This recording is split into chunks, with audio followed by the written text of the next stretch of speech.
할렐루야. 샬롬 샬롬 샬롬 샬롬 샬롬 샬롬. 하나님 사랑합니다. 여러분 주 안에서 사랑합니다. 사도행전 24장 10절에서 21절 오늘 본문 말씀 선한 양심. 우리 마음속에는 두 개의 마음 주머니가 있습니다. 하나는 양심, 선한 양심, 하나님이 주신 마음이죠.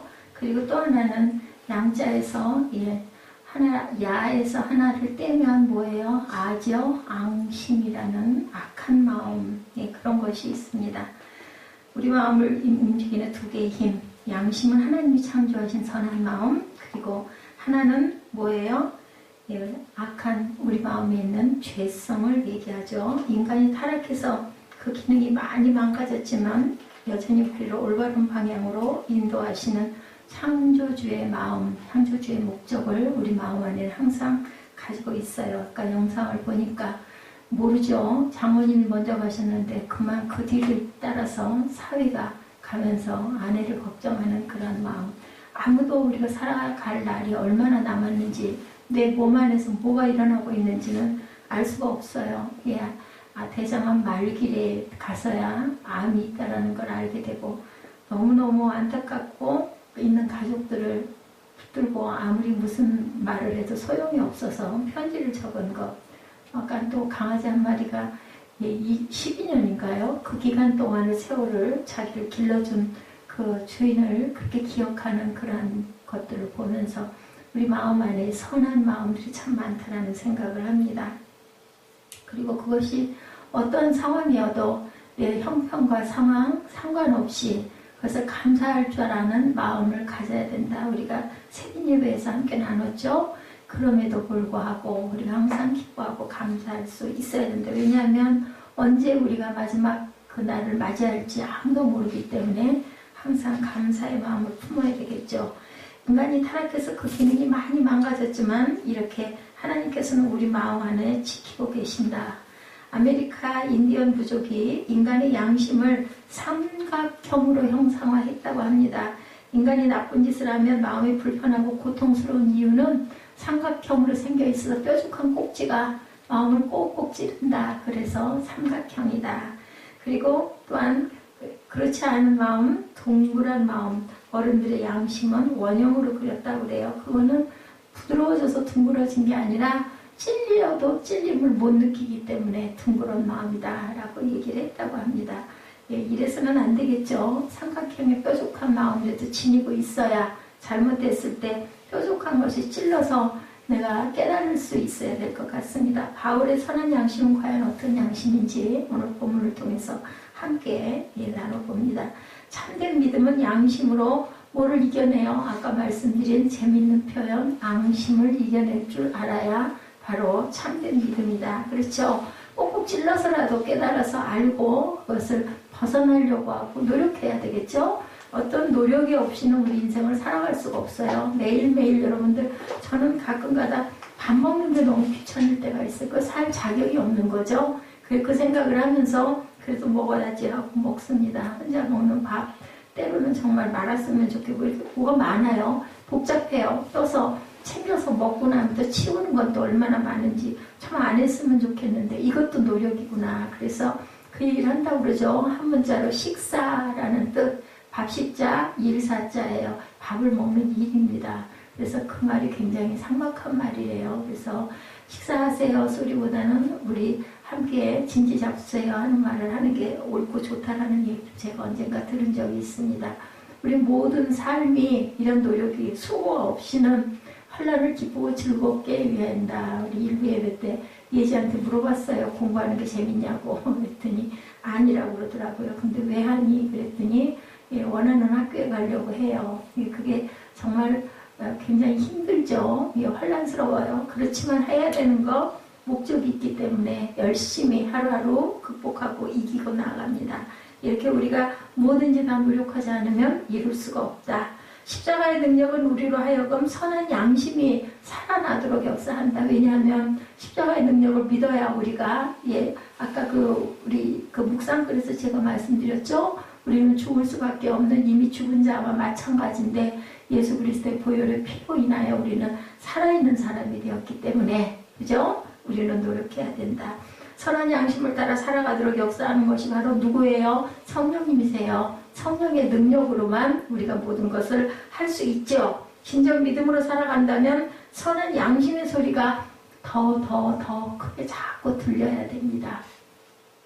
아까 우리 대표기도 하기 전에 우리 통성기도 할 때 우리 에스더 집사 기도하다가 요즘에 자주 그걸 제가 많이 느껴요. 그 성령의 감동이 있어가지고 그래서 나도 모르게 막 마음에서 격한 그런 감동이 일어나죠. 그러다 보면은 눈물이 흐르고 그러다 보면 저는 이제 눈이 안 좋으니까 앞이 가려가지고 글자가 한자도 안 보여서 아주 다음 진행하려면 아주 열심히 안경을 벗고 눈을 닦아야 됩니다. 내가 그걸 그렇게 하려고 했던 게 아니죠. 기도하다 보니 나도 모르게 마음에 소망도 생기고 아니면 마음에 어떤 감회도 생기고 때로는 안타까움도 있고 그러다 보니 눈물이 나는 거죠.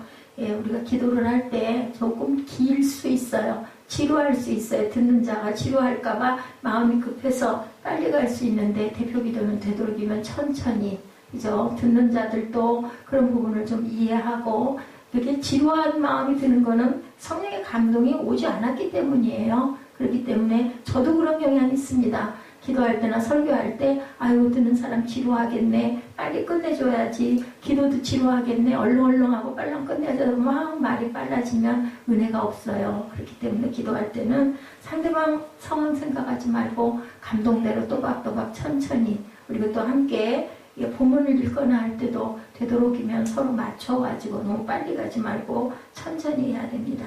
선한 양심을 따라 살아가도록 역사하는 것이 바로 성령의 능력이다. 우리가 진정 믿음으로 살아간다면 선한 양심의 소리가 더 크게 들려야 된다. 그리고 마음의 여유가 있어야 돼요. 제가 어제 그 시험 보면서 느낀 말씀 드렸죠. 누구든지 제가 참 부족한 게 마음의 여유가 없어요. 뭐가 그렇게 늘 바쁜지 몰라요. 집에 가도 바쁘고 교회에서도 바쁘고 혼자 있으면서도 할 일이 왜 이렇게 많고 뒤에 일들은 또 왜 그렇게 계속 이것도 해야 되고 저것도 하다 보면 여유가 없는데 그래서는 안 되겠죠. 기도할 시간에는 기도할 줄 알아야 되고 잠잘 시간에도 잠도 잘 줄 알아야 되는데 그런 부분들이 온전치가 못하다 보니까 하나님이 주신 귀한 성전을 자꾸 해치게 됩니다. 그래서 우리 몸을 보호하지 못할 때가 많은데 이런 부분도 우리가 회개해야 될 부분일 것 같아요. 사도행전 후반부에는 사도 바울이 죄수로서 재판을 받으면서 나타난 양심에 대한 이야기가 오늘 본문에 기록되어 있죠. 신약 전체에 여러분들 양심이라는 단어가 35번 사용되어 있는데 그 중에서 사도 바울이 21번을 사용을 했다고 그래요. 양심이라고. 오늘도 보니까 16절에 양심이라는 얘기가 나와 있죠. 16절에 이것으로 말미암아 나도 하나님과 사람에 대하여 항상 양심의 거리낌 없기를 힘쓴다. 그러면 양심적 길을 힘쓴다라는 얘기예요. 그죠? 그 서신들을 보면 하나님과 사람 앞에 양심 앞에 거리낌이 없다는 표현들을 자주 쓰고 있습니다. 사도행전 24장부터 26장까지 사도 바울은 로마 관료들 앞에서 재판을 3번 받았는데 공교롭게도 예수님도 3번 재판을 받으신 걸로 나타나 있습니다. 그래서 제가 오늘 선한 양심과 앙심의 차이를 여러분들과 함께 은혜를 나누고자 원합니다. 양심을 따라 자신을 변호하는 사도 바울과 거짓과 모함으로 앙심을 품고 그죠? 죽이려는 유대 지도자들의 모습이 대조적으로 오늘 본문에 나타나 있죠. 사도 바울은 사도행전 24장에서는 벨리스 총독 앞에서 25장에는 벨릭스의 후임자인 베스도 총독 앞에서 26장에는 아그리빠 왕 앞에서 자신을 변호하는 그러한 자리가 나타납니다. 공교롭게도 예수님께서도 지도자들 앞에서 재판을 3번 받았는데 빌라도 앞에서 헤롯 왕 앞에서 그리고 또한 다시 빌라도 앞에서 재판을 받으시죠. 예수님은 이 과정에서 결코 앙심을 품지 않으셨다. 누구도 원망하지 않으시죠. 누구도 원한을 갖지 않습니다. 이 마음을 우리가 닮아야 되는데 참 어렵습니다.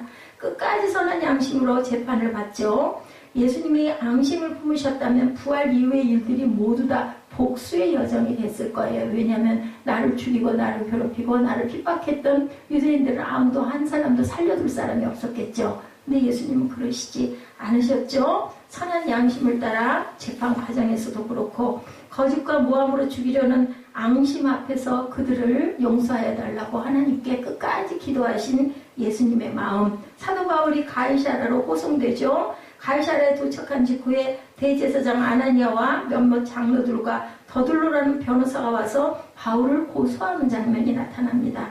대제사장 아나니아가 무고한 바울을 죽이기 위해서 가이사랴까지 찾아오죠. 고소하는 모습이 정말 유치하고 어리석기 짝이 없고, 그리고 우리가 생각할 때도 부끄럽습니다. 대제사장님은 뭐예요? 그저 하나님의 그 모든 그 행사를 행하고 제사를 드리는 그런 직분에 있는 제사장입니다. 모든 사람들의 중보를 하고 무고한 그런 죄를 사해달라고 기도해야 될 사람이 예수님을 이렇게 그야말로 무고하고 있죠. 무고. 그죠? 선한 양심을 내버리는 사람은 자신의 인격이나 존엄이나 책임을 버리고 뭐를 품어요? 앙심을 품고 악한 일에 몰두하게 된다. 그것은 누구도 나는 그렇지 않을 거야 라고 장담할 사람이 아무도 없습니다. 진정한 믿음은 결코 앙심을 품지 않는다라는 것, 믿음이란 선한 양심을 가지는 것이라는 것을 우리가 꼭 알아야 되겠다. 자, 이제 너희들에게 재앙이 있을 것이다. 나쁜 것을 좋다고 하고 좋은 것을 나쁘다고 하는 사람들아, 어둠을 빛이라 하고 빛을 어둠이라고 하는 사람들아, 쓴 것을 달다고 하고 단 것을 쓰다고 하는 사람들아. 이사야 5장 20절에 이렇게 말씀합니다. 바울이 가이사랴로 호송된 직후에 그들은 고소팀을 꾸리기 시작을 해서 고소할 팀을 만드는 거죠. 혼자는 안 되니까 거짓 증인들을 만들고 고소를 담당할 변호사를 고용합니다. 더둘로라는 변호사는 아마 로마법과 언어에 능통해서 가이사랴에 있는 벨릭스 총독 앞에서 유리한 역할을 할 수 있다고 생각해서 고용이 되었을 겁니다. 바울이 불려나오자 더둘로가 그 사건을 벨릭스 앞에 고소하죠. 우리는 각하의 다스림 아래서 오랫동안 태평성대를 누리고 있습니다. 각하의 성전지명은 이 나라에 개혁을 가져다 주었습니다. 예, 이렇게 2절에서 4절에 이런 말씀을 하고 있습니다. 예, 4절에 당신을 더 괴롭게 아니하려 우리가 대강 여짜온다니 관용하여 들으시기를 원합니다. 아주 아부를 감언이설을 이렇게 열심히 하죠. 24장 1절에서 4절입니다. 예, 태평성대가 아니라 혼란의 기간이었고 개혁이 아니라 개악이었고 가이사랴에는 유대인들과 헬라인들이 충돌을 일으키는 사건이 아주 수시로 일어났습니다. 그때 벨릭스는 유대인들을 살해하고 투옥하고 재산을 약탈하고 로마로 소환을 합니다. 저희가 알아보니 이 사람은 전염병 같은 사람으로 온 세상에 퍼져 있는 유대 사람들 가운데 폭동을 일으키는 사람입니다. 누구를 고발해요? 바울을 이렇게 고발하죠. 그는 5, 6절에 보면 나사렛 이단의 우두머리고 심지어 성전까지 더럽히려고 했습니다. 그래서 저희가 붙잡은 것입니다. 이렇게 고소를 고발을 합니다. 그들을 사도 바울에게 3가지 죄목을 씌웁니다. 첫째는 바울이 폭동을 일으킨 사람이다. 왜 이 죄목을 가장 먼저 앞세웠냐? 당시 로마가 가장 예민하게 생각하는 것은 소요와 폭동이었기 때문이다. 로마는 많은 지역을 통치하다 보니 소요를 일으킨 사람을 크게 징벌을 합니다. 그래야 조용해질 테니까 일벌백계죠. 막 그저 어떤 일이 일어나면 그 우두머리를 잡아가지고 당장에 처치를 하고 나면 나머지가 좀 조용해지죠. 겁이 나는 거죠. 죽을까봐. 그들은 로마가 이런 죄는 엄벌한 것을 알고 있었기 때문에 폭동을 일으켰다라고 거짓 죄목을 씌워서 고소를 합니다. 두 번째는 나사렛 이단의 우두머리다. 이것 또한 로마가 금지하고 중요시하는 문제를 위반한 것이죠. 로마가 지배하기 이전에 있었던 종교인들을 인정하고 존중해 주었습니다. 그런데 새롭게 일어나는 신흥 종교는 인정하지 않겠다라고 하죠. 그래서 나사렛 이단의 우두머리라고 말하죠. 이것은 신흥 종교이기 때문에.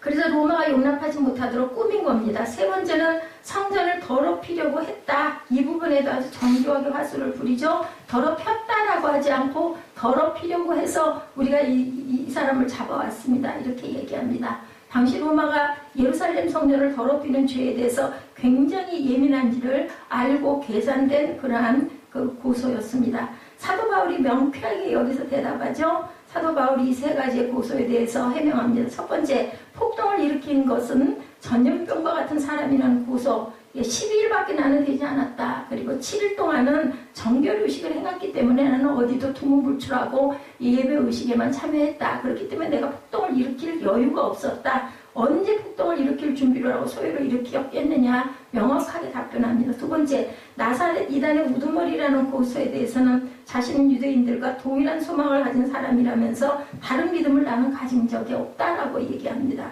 차이점이 있다면 구약의 하나님을 바라며 유대인들이 소망하였던 그 소망이 이루어졌다는 것을 증거하였을 뿐이다. 그 소망은 누구로 인하여? 예수 그리스도로 인하여서 이루어진다라고 나는 증거했다. 의인과 악인의 부활을 믿는 바리새인과 같이 자신도 그것을 믿었고 죽은 자의 부활을 믿었지만 그 부활이 이루어진 것을 나는 증거했을 뿐이다 라고 이렇게 얘기합니다. 그들이 믿고 바라는 것은 자신도 동일하게 믿는 것이지 나는 이단이 결코 아니다 이렇게 해명하죠. 세 번째, 성전을 더럽혔다라는 고소에 대해서도 바울은 성전에 있을 때 주변에서 어떠한 소요도 없었고 아시아에서 온 몇몇 사람이 자신을 보았는데 만약 잘못이 있다면 그 사람들이 와서 고소해야 한다. 나를 본 그 사람들이 와서 고소해야지 당신들이 나를 언제 봤느냐 이렇게 이제 이 본문 내용이 이런 내용입니다. 바울은 그들을 본 적이 없다.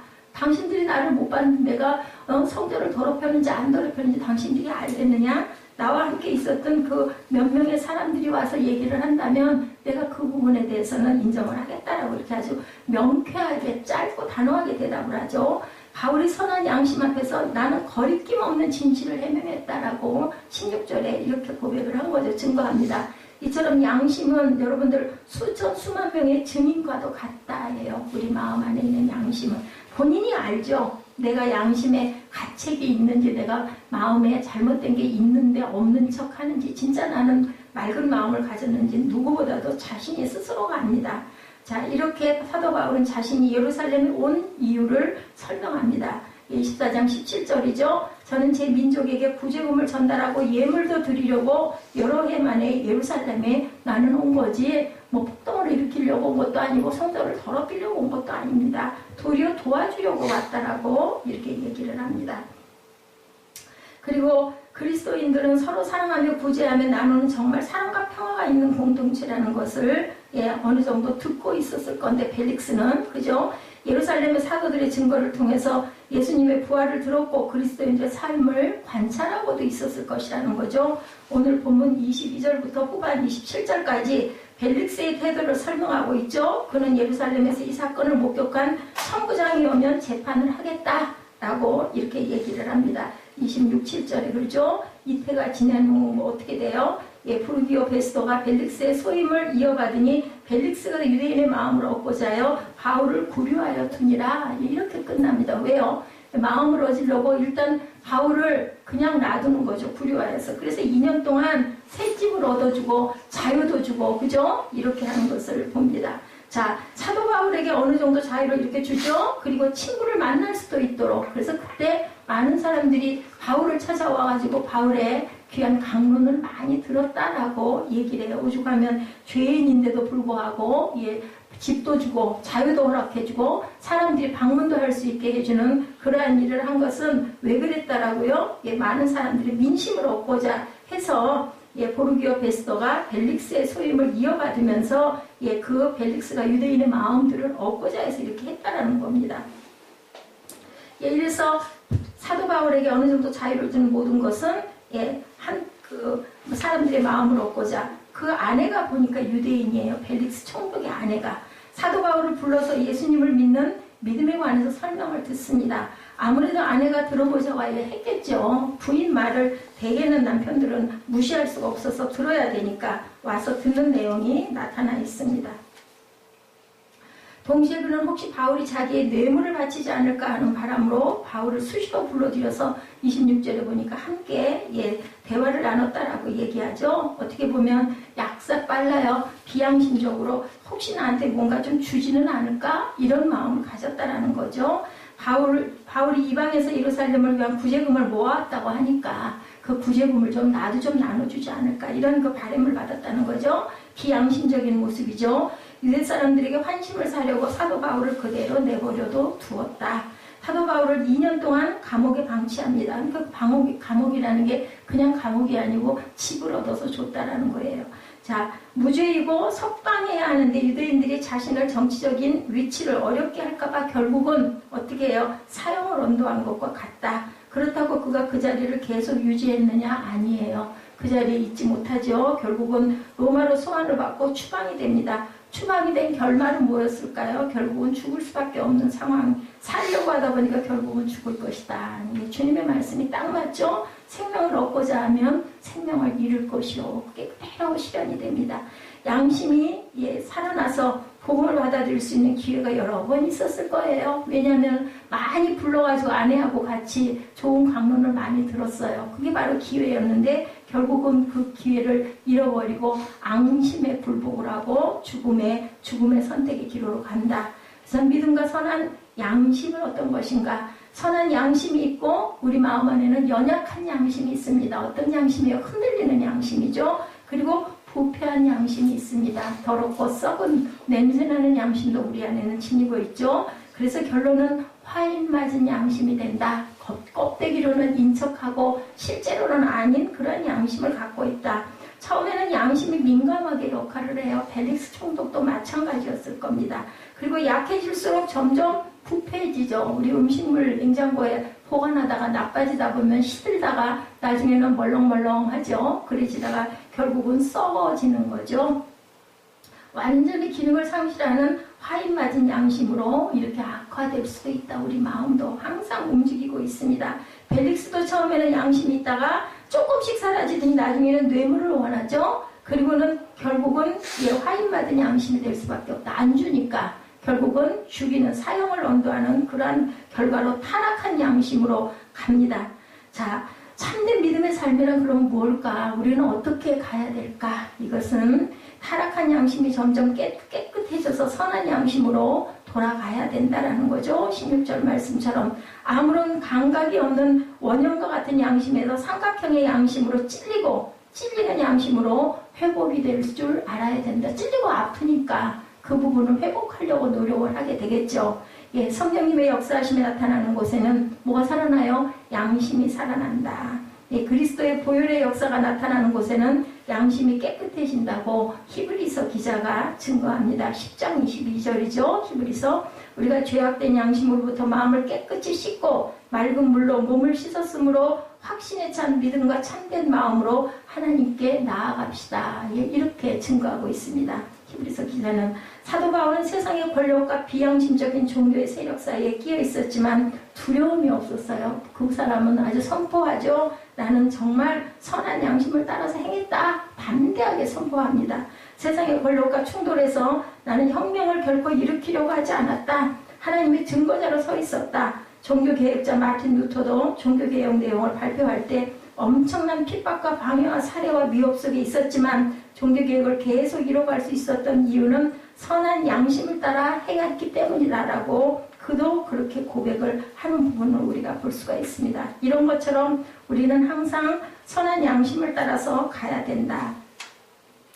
또한 모세의 율법과 선지자들의 선지서에 기록된 모든 하나님 말씀을 온전히 다 믿으면서 살아왔다 나는. 그리고 동족인 유대인들이 기다리는 하나님께 향한 소망을 분명히 천명했다. 이 소망의 바탕은 바로 부활신앙이다라고 얘기합니다. 이 바울의 생애는 사도행전 9장에 있는 내용대로 다메섹의 변화 체험을 중심으로 그 이전과 이후로 나누는 것을 우리가 봅니다.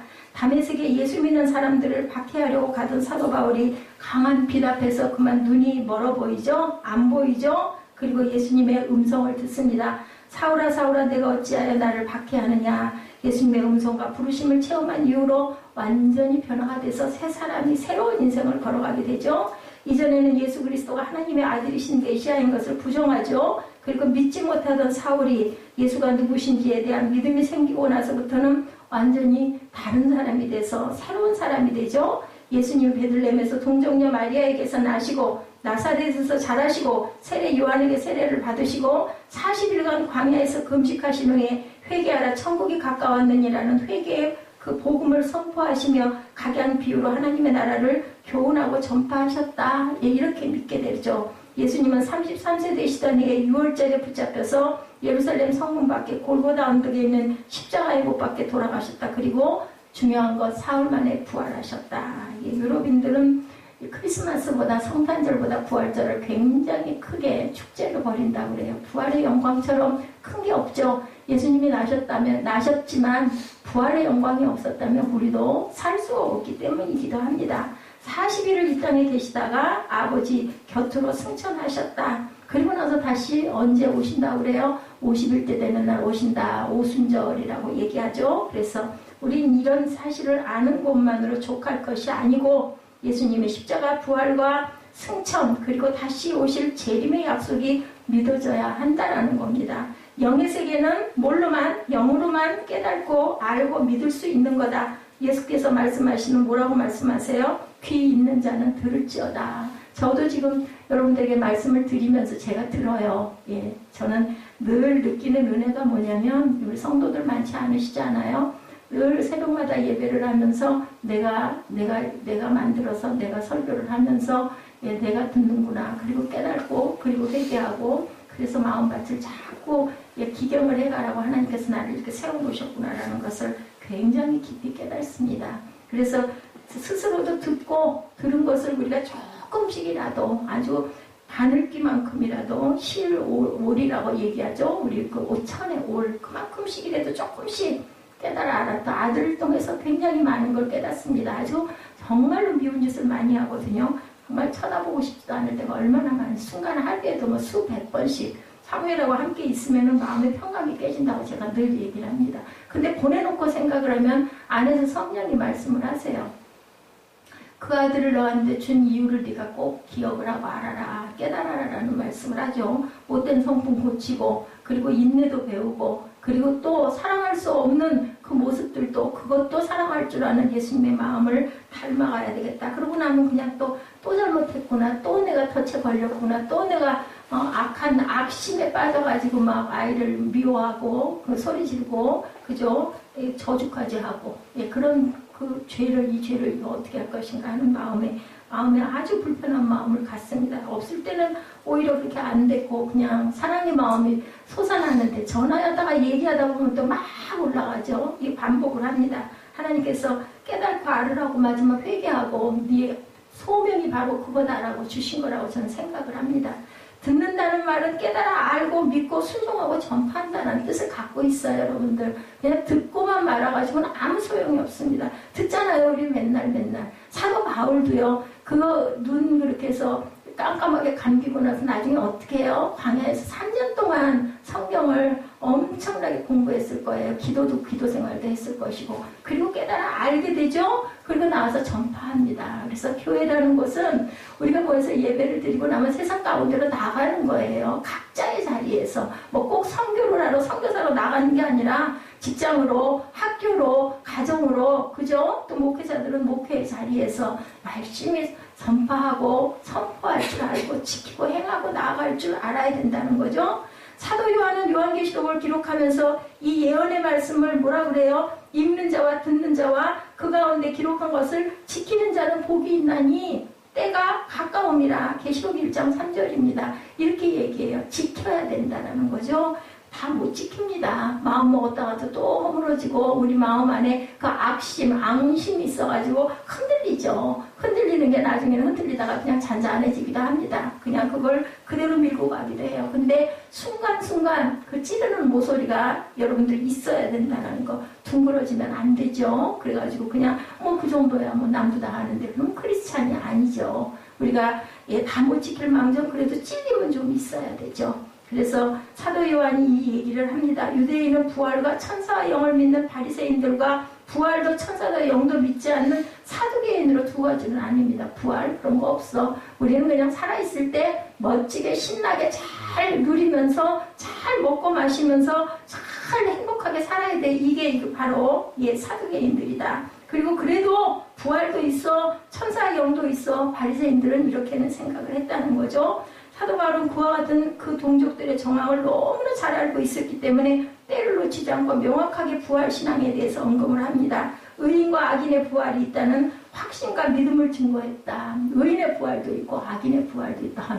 악인의 부활은 뭘까요, 여러분들? 말씀 있죠? 영벌, 그죠? 누가복음 14장 14절에 의인의 부활을 분명히 말씀합니다. 또한 요한복음 5장 29절을 보면 선한 일을 행한 자는 생명의 부활로 악한 일을 행한 자는 심판의 부활로 나오리라. 그리고 그냥 그렇게 살다 말면 차라리 낫겠는데 잘못하고 죽으면은 심판의 부활이 분명히 있대요. 그러면 그 부활이 뭐 했어요? 영벌 속에서 영원히 결국은 끝나지 않는 그러한 벌 속에 있다는 거 얼마나 무섭습니까? 생명의 부활이란 영생의 부활이죠. 죽은 자에게 부활이 있느냐 혹은 없느냐의 문제는 종교적인 문제인데 유대인들이 동족들이 고소하고 고발하고 사도 바울을 로마의 총독인 펠릭스 앞에 그저 피고의 신분으로 세운 것은 정말로 터무니가 없는 일이다. 부활신앙은 예수 그리스도를 믿는 모든 성도들의 신앙 고백의 바탕이 되어야 하는데 우리 가운데 아직 부활신앙이 없는 자가 있다면 스스로 기도해야 되겠죠. 저는 누가 200억을 누가 그 성도들의 그 헌금을 갈취해가지고 개인적인 그 욕심만 다 채웠대요. 조금도 그 약속한 것은 행하지 않고 제가 그냥 다른 얘기 인지 아닌지 정확하게는 모르지만 그런데 그게 유명한 연예인이었고 목사였다. 연예인이 아버지였고 그 얘기를 듣고 그랬어요. 부활신앙이 없네요. 어떻게 목사가 돼가지고 물론 좀 비껴갈 수는 있지만 다 아닐 수는 있겠지만 어떻게 200억이란 돈 200만 원도 아니고 그저 2억도 아니고 200억을 그걸 갈취를 해가지고 그렇게 자기의 사리사욕만 어떻게 채우냐고 부활신앙을 가지고 있다면 우리가 죽어서 끝나는 것 같으면 이렇게 애를 쓸 일이 있겠어요. 예수 그리스도의 부활을 믿는 믿음을 우리 갖게 도와달라고 성령께 강구해야 되겠죠. 신앙을 고백하는 사도신경에 보면 장사된 지 사흘 만에 죽은 데 가운데서 다시 살아나셨으며 하는 신앙 고백이 있습니다. 분명하게 예수 그리스도의 부활을 믿는다는 고백이라는 것을 저와 여러분들은 아실 겁니다. 그러므로 우리는 부활절에만 예수의 부활을 말하지 말고 항상 예수 그리스도의 부활 신앙을 전파할 수 있어야 된다. 그게 아주 중요합니다. 교회 가요. 부활이 없고 구원이 없다면 교회는 있을 필요가 사실은 없어요. 그죠? 그런데 분명한 건 예수님이 부활하셨고 그것을 믿는 저와 여러분은 부활 신앙을 갖고 있다는 거죠. 마가복음 16장 6절에 보면 부활하신 예수님의 빈 무덤에서 한 천사가 말하죠. 너희가 십자가에 못 박히신 나사렛 예수를 찾는구나. 그는 살아나셨고 여기 계시지 아니하니라. 이렇게 선언한 부분이 있습니다. 예수님은 아리마대 사람 요셉의 무덤에 장사된 지 사흘 만에 살아나셨다라는 거죠. 이게요. 그냥 사람들의 전설에 의해서 성경이 쓰여진 게 아닌 거 여러분들 아시죠? 공의회를 수없이 걸쳐서 회의를 합니다. 그래서 이 사람은 신석이다. 절대로 사람의 아들이 아니다. 이 사람은 하나님의 아들이라는 결론이 내려진 부분이 바로 예수 그리스도의 신성이라는 것을 여러분들이 알고 믿으셔야 됩니다. 신앙을 하는 사람들은 신앙을 하면서 이런 부분들의 것들을 아는데 그냥 교회 나와가지고 누가 예수 믿는다니까 나도 그냥 하늘나라에 천국이 있을 것 같으니 나도 가야지 하는 사람들은 설마 그렇겠어? 그렇게 얘기합니다. 그냥 믿는 사람들이니까 그냥 성경이 그러니까 아니요. 성경은 정말 공증이 됐다. 그죠? 공증이 됐다라고 나타나 있습니다.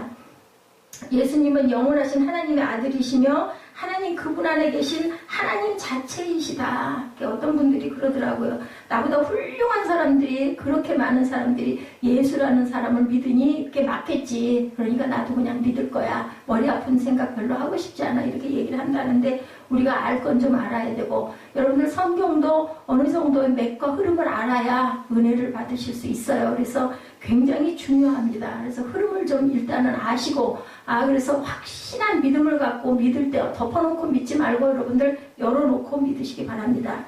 예수님은 영원하신 하나님의 아들이시며 하나님 그분 안에 계신 하나님 자체이시다. 그러므로 예수님은 죽음을 영원히 이기고 영생하시는 주님이시고 어둠을 절대로 빛을 이길 수가 없죠. 사망은 절대로 생명을 이길 수 없는 것, 그것이 바로 부활이라는 것을 믿으시고 여러분들 마음밭이 빛이어야 돼요. 어둠이고 흑암이고 혼돈이어서는 절대로 부활의 생명이 여러분 안에 들어갈 수가 없어요. 그 부활의 생명이 내 안에 들어와서 내 안에 있는 어두움을 다 물쳐내야 우리 안이 밝혀지죠. 꽃이 피고 벌과 나비가 날아다니는 봄이면 자연의 신비를 해마다 체험하면서 계절이 바뀔 때마다 겨울에 어때요? 봄이 올 것 같지 않습니다. 너무 추우니까. 근데 어떻습니까? 오늘 우리 꿈동이들 시에도 나타나 있죠? 준비하고 있었던 거예요. 살아나고 있었던 거예요. 시에 보니까 제가 아주 그 시를 읽으면서 우리 꿈동이들은 그냥 읽었는지 모르겠지만 저는 엄청 감동을 하면서 읽었어요. 그죠? 아직 잔설이 녹지 않은 내 마음의 바위 틈에 흐르는 물소리를 들으며 일어서는 봄과 함께 내가 일어서는 봄 아침 내가 사는 세상과 내가 보는 사람들이 모두 새롭고 소중하여 그 마음에 꽃망울이 터지는 봄 봄은 겨울에도 숨어서 나를 키우고 있었구나. 여러분들을 키우고 있어요. 봄이, 계절이 여러분들에게 이제 소망의 봄이 와, 이제 꽃이 피어 너희들 눈 뜨고 볼 준비해야 하고 우리를 부르고 우리를 깨우고 있었다라는 겁니다. 예, 사계절이 여름이거나 1년 내내 춥기만 한 지역에 사는 사람들은 겨울이 지나고 봄이 온다는 개념을 이해하지 못하는데, 하나님께서는 우리에게 정말 귀한 축복을 주셔서 사계절이 있는 그러한 나라에 우리가 살게 하신 은혜, 우리는 우리가 원해서 여기 사는 게 아니죠. 그러니 얼마나 하나님의 은혜인가, 얼마나 감사할 일인가를 생각하시는 저와 여러분들 되셔야 합니다. 아니, 계절은 어김없이 오는데 밤과 아침도 분명히 오는, 그럼 이거 그냥 자연으로 자동으로 일어나는 일일까요? 그렇지 않습니다.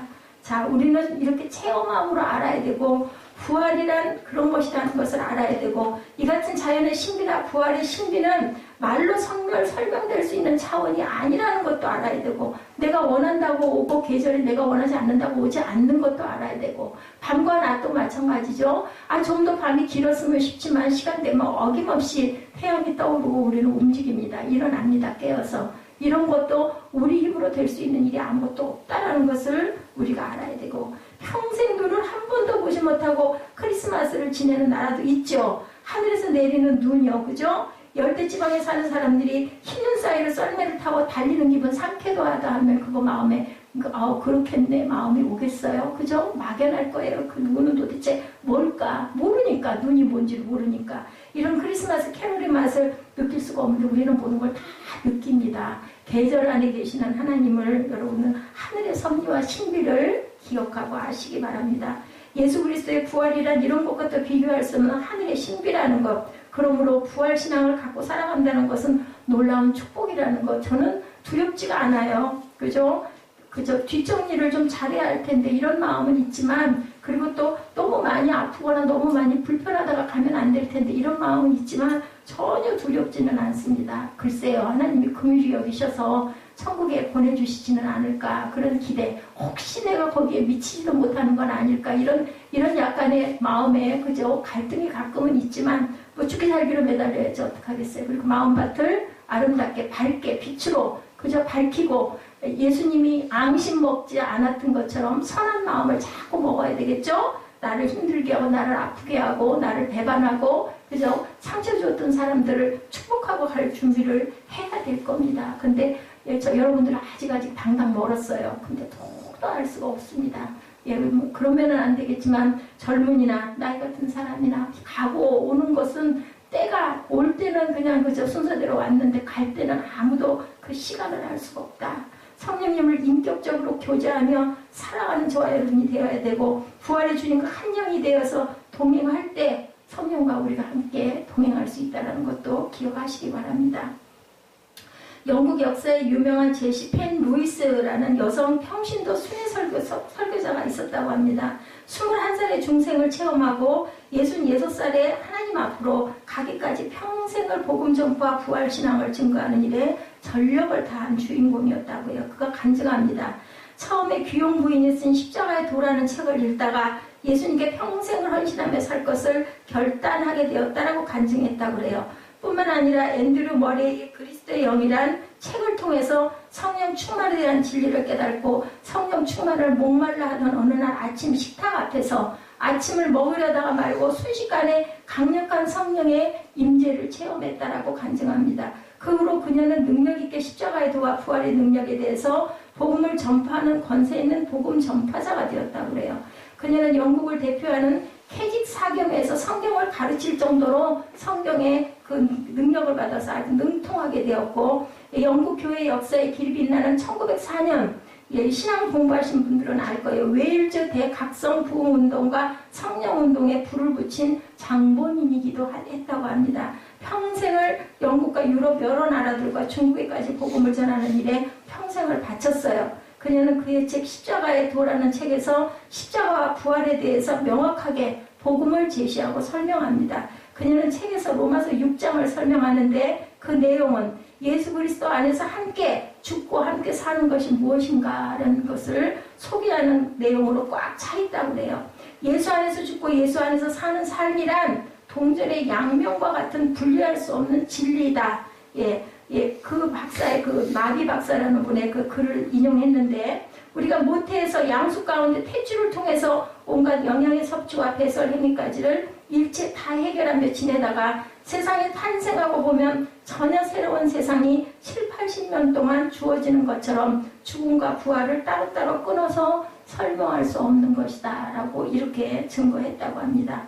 예수님의 십자가 죽음이 역사적인 사실이듯이 예수 그리스도의 부활도 역사적인 사실로 생생하고 믿어지고 그리고 받아들여지는 그런 믿음이 저와 여러분의 믿음이 되시기를 주님의 이름으로 축복합니다. 그래야 개인과 가정과 교회와 나라와 민족 앞에 진정한 희망이 되겠죠.